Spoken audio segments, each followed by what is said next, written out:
السلام عليكم خوت وخواتات، فيديو جديد.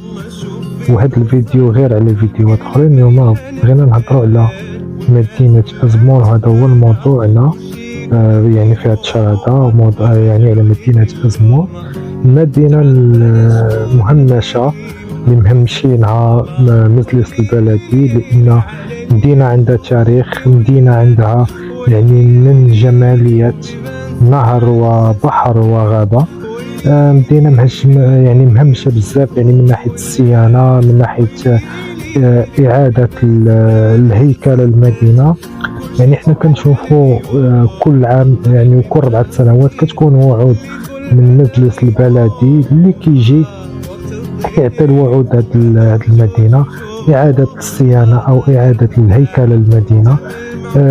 الساكنة كتفاجأ يعني بغموض صامت.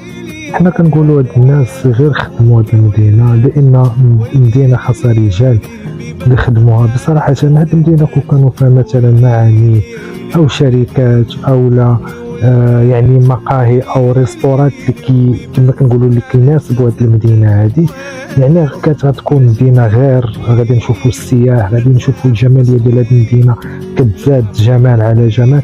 مثلا بحال هاد النهر والعم الربيع، حنا شفنا غير بعض الجمعيات ملي دايرين مقاهي في الجنبات، يعني في الجنبات النهر والعم الربيع، يعني ولاو الناس كيهبطوا كيقضيو واحد الوقيت زوينين مع الاطفال ديالهم.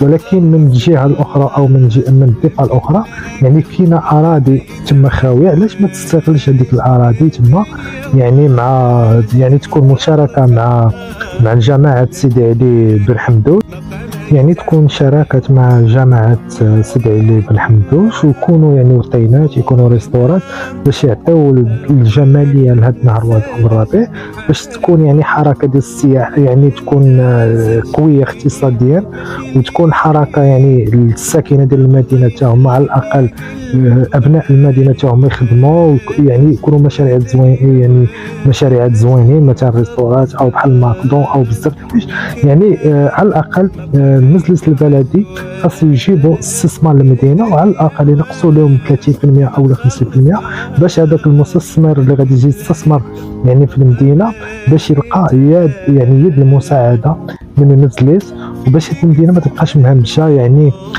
لا كانت هاد المدينه غادا تهضر، هي غادي تقول لهم اودي انا مكتئبه، يعني المدينه غتقول لهم انا مكتئبه. وهاد يعني المدينه كون كانت كتهضر تقول لهم انا كنحس بالاكتئاب، يعني ما كاينش الصيانه، ما كاينش الصباغه، ما كاينش بزاف الاشياء، ما كاينش الاناره.